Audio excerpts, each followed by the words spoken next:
নমস্কার। আমি সবসময় বলি লগ্নের বিরুদ্ধ তথ্যকে কোনোদিন ডাইরেক্ট পাথর দিয়ে অর্থাৎ সেই গ্রহের যে স্পেসিফিক পাথর সেটা দিয়ে পাওয়ার দিতে নেই। তার কারণ রয়েছে।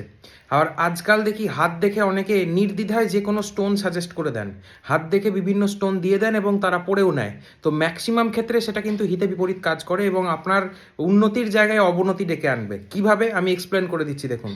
হাত দেখে কোনোদিনও রাশি সঠিকভাবে 100% অ্যাকিউরেসি মেনটেন করে প্রেডিক্ট করা যায় না এবং লগ্ন তো ছেড়েই দিন। তো আমরা জানি অষ্টমপতি, তৃতীয়পতি এদেরকে ডাইরেক্ট পাওয়ার দিতে নেই, এদেরকে অন্যভাবে পাওয়ার দিতে হয়, স্টোন অন্যভাবে দিতে হয়, অন্য রেমিডি সাজেস্ট করতে হয় যাতে অষ্টমপতির প্রতিকার হয়।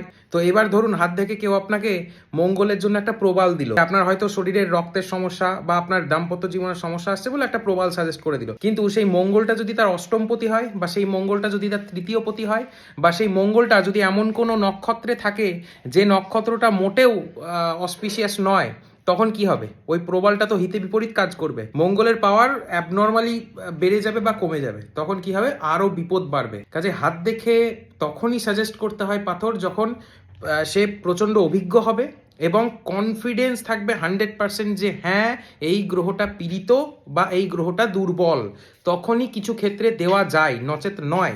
চাই হাত দেখে পাথর একদমই নয়। আর দুমদাম যেটা ইচ্ছা হলো পড়ে নিলাম, যে স্টোন ইচ্ছা হলো পড়ে নিলাম, সেটা করলে কিন্তু ভুগবেন আপনারাই। কাজেই সূক্ষ্ম বিচার করে রেমিডি সবসময় দিতে হয়। যে গ্রহ আপনার লগ্নপতি তার বিরুদ্ধ তত্ত্বকে কোনোদিনও ডাইরেক্ট পাথর দিয়ে স্ট্রং করতে নেই বা পাওয়ার দিতে নেই, তাহলে সমস্যা বাড়বে আর দোষ হবে অ্যাস্ট্রোলজারের নয়, অ্যাস্ট্রোলজির। সবাই দোষ দেবে অ্যাস্ট্রোলজিকে, বলবে জ্যোতিষ বিদ্যা মিথ্যা।